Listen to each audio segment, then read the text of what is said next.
Assalam qablal kalam wal kalam bil ibtisam wal ibtisam ramzul islam wal islam dinus salam. Assalamualaikum warahmatullahi wabarakatuh.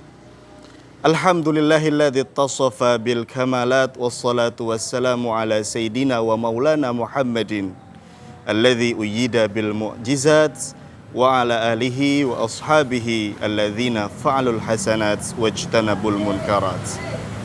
Dewan juri yang terhormat dan dibanggakan, akhir-akhir ini kita mendengarkan berita bahwa banyak terjadi penolakan terhadap pembangunan gereja di beberapa daerah di Indonesia. Saat ini kita sebagai seorang muslim haruslah memiliki pemahaman Islam yang moderat. Lalu apa sebenarnya arti dari Islam moderat?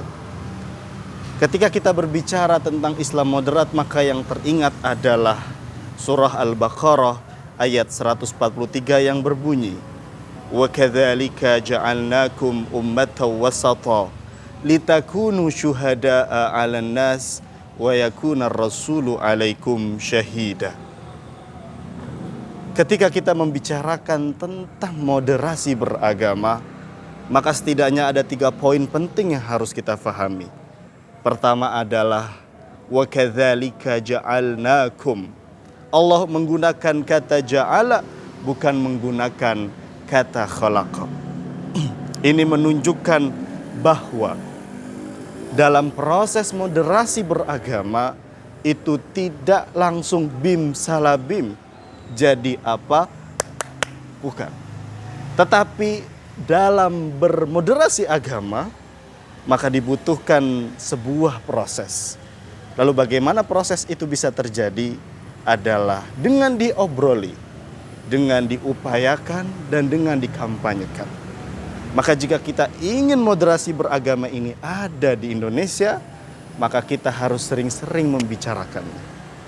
Lalu yang kedua adalah ummata wasata. Ketika kita berbicara tentang moderasi beragama, yang menjadi masalah adalah manusianya. Sedangkan agama sudah sempurna. Sebagaimana dikatakan dalam Al-Quran, "Al-yauma akmaltu lakum dinakum." Bahwa agama sudah sempurna, namun manusianya, namun umatnya bisa jadi masih jauh daripada kata sempurna. Oleh karena itu manusianya lah yang harus bermoderasi. Lalu yang ketiga adalah alan nasi, bahwa untuk menjadi umat yang moderat dia harus melihat dari atas, karena huruf jar ala adalah bermakna isti'la, yang artinya harus melihat dari atas. Dan kata wasato sendiri itu kalau di bahasa Indonesia adalah wasit. Yang namanya wasit tidak boleh berpihak ke kanan, tidak boleh berpihak ke kiri, harus melihat dari tengah-tengah.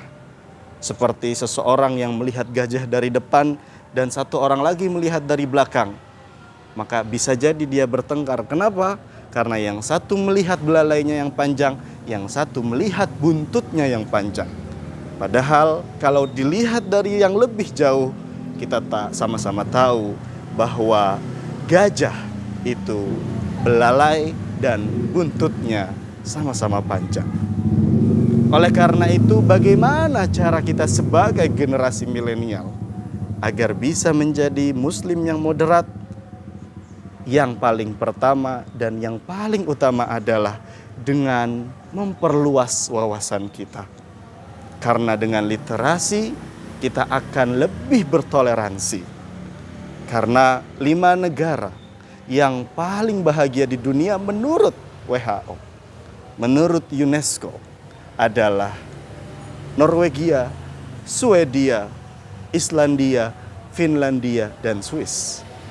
Dan 5 negara yang paling bahagia ini adalah 5 negara yang paling tidak korupsi. Ini menunjukkan bahwa jika seseorang berliterasi dengan baik, maka ia akan bisa menyelesaikan masalah dalam hidupnya. Jika ia bisa menyelesaikan masalah dalam hidupnya, ia akan menjadi pribadi yang bahagia. Jika ia sudah bahagia dengan dirinya sendiri, maka ia tidak akan merebut kebahagiaan orang lain. Oleh karena itu, saya mengajak kepada kaum muslim milenial untuk memperluas wawasan.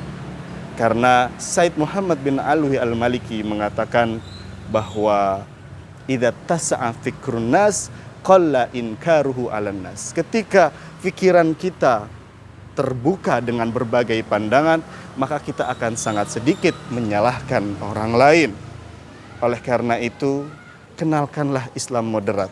Karena Islam yang baik itu merangkul bukan memukul, mengajak bukan menginjak, mengilhami bukan menghakimi. Islam yang ramah bukan marah. Sekian dari saya, apabila ada kekurangan saya mohon maaf. Wallahul muwaffiq ila aqwamit thariq. Harartuhu mujtahida wala yakhlu min ghalat kulli ladzi yalumuni man dzalladzi ma saqat illal hadi Muhammad alaihi jibrilu habab. Aku telah bersungguh-sungguh, namun namanya manusia tak luput dari kesalahan.